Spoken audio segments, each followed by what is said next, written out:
மேம்படுவதாக. 5/8/2025 செவ்வாய்க்கிழமை. புதிய நாள், ஆசீர்வதிக்கப்பட்ட நல்ல நாளுக்காக கர்த்தர் நன்றியோடு துதிக்கிறேன், ஸ்தோத்திரிக்கிறேன். இந்த நாளுக்கான கர்த்தருடைய வார்த்தை யோவான் 8:18. நான் உலகத்திற்கு ஒளியாய் இருக்கிறேன். என்னை பின்பற்றுகிறவன் இருளிலே நடவாமல் ஜீவ ஒளியை அடைந்திருப்பான். I am the light of the world. Whoever follows me will never walk in darkness, but will have the light of life. கர்த்தருக்கு ஸ்தோத்திரம் உண்டாகட்டும். உலகத்திற்குள்ளே ஒளியாக இருக்கக்கூடிய இயேசு கிறிஸ்து, இருளின் தன்மையிலிருந்து விடுதலை கொடுக்கக்கூடிய ஆண்டவர். கர்த்தருக்கு ஸ்தோத்திரம்.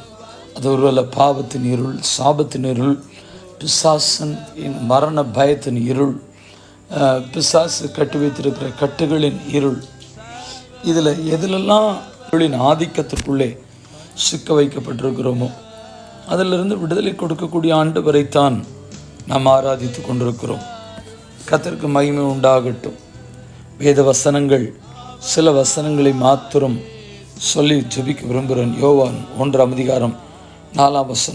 அவருக்குள் ஜீவன் இருந்தது, அந்த ஜீவன் மனுஷருக்கு ஒளியாக இருந்தது. In him was life and the life was the light of மென்.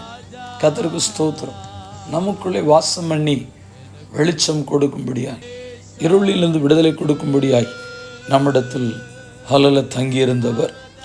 யோவான் 12:36 சொல்லுகிறது, ஒளி உங்களோடு இருக்கையில் நீங்கள் ஒளியின் பிள்ளைகளாகும்படிக்கு ஒளியின் இடத்தில் விசுவாசமாயிருங்கள் என்றார். Put your trust in the Lord while you have it, so that you may become sons of light.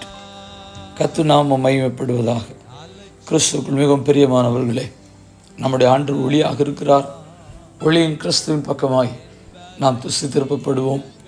ஒருவேளை நீங்கள்லாம் சொல்ல முடியும், நான் வெளிச்சத்துக்குள்ளே தான் இருக்கிறேன், ஆனால் கவலை என்கிற இருள், குடும்பத்தின் பிரச்சனை என்கிற இருள் என்னை சூழ்ந்திருக்கிறது என்று சொல்லி வேதனோடு புலம்பலோடு கூட ஜெபிக்கலாம்.